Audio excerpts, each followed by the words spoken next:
আপনার আন্তরিকতার প্রতি আমি অনেক pleased. Thank you so much. আপনার মেয়েগুলোর কেমন রেজাল্ট হচ্ছে একটু জানাবেন।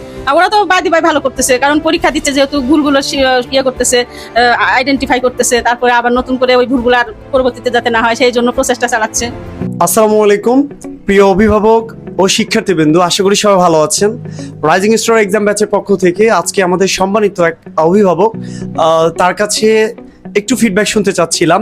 তার এখানে দুইটা মেয়ে আমাদের এখানে রাইজিং স্টার এক্সাম ব্যাচে কন্টিনিউ করে, তার একটু অনুভূতিটা শুনবো এবং যার যেটা মানে মুখ্য মেইন বিষয় তার কাছ থেকে আমরা ফিডব্যাকটা শুনবো। তো চলুন তাহলে আমরা আমাদের সম্মানিত অভিভাবকের কাছে চলে যাই, তার অনুভূতিটা শুনবো একটু। Please ma'am. আসসালামু আলাইকুম। ওয়ালাইকুম আসসালাম। ম্যাম, আপনার এখানে দুইটা মেয়ে আছে, মিম এবং মাহি। সো আমরা আপনার এই দুইটা মেয়ের ব্যাপারে আপনার মুখ থেকে শুনবো, আপনি একটু ফিডব্যাকটা দিবেন প্লিজ। আপনার আন্তরিকতার প্রতি আমি অনেক pleased. Thank you so much. আপনার মেয়েগুলোর কেমন রেজাল্ট হচ্ছে একটু জানাবেন।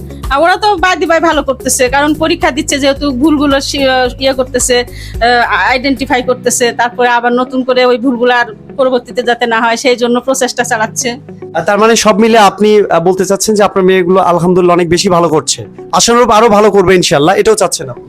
অবশ্যই। তাহলে অনেক গার্ডিয়ান যে আসলে রাইজিং স্টার এক্সাম ব্যাচে যে বেনিফিট গুলো বোঝে না, তাদের উদ্দেশ্য যদি একটু বলতেন, মানে গার্ডিয়ানদের অভিভাবকদের উদ্দেশ্য এক্সাম ব্যাচের বেনিফিট বা তাদের উপকার কি? এটা আপনার আন্তরিকতার সাথে আমাদের আন্তরিকতা মিলে যদি বাচ্চা ভালো না করতে পারে তাহলে সেটা অভিভাবকের ব্যর্থতা, সেটা তো টিচারদের দোষ দিয়ে লাভ নেই।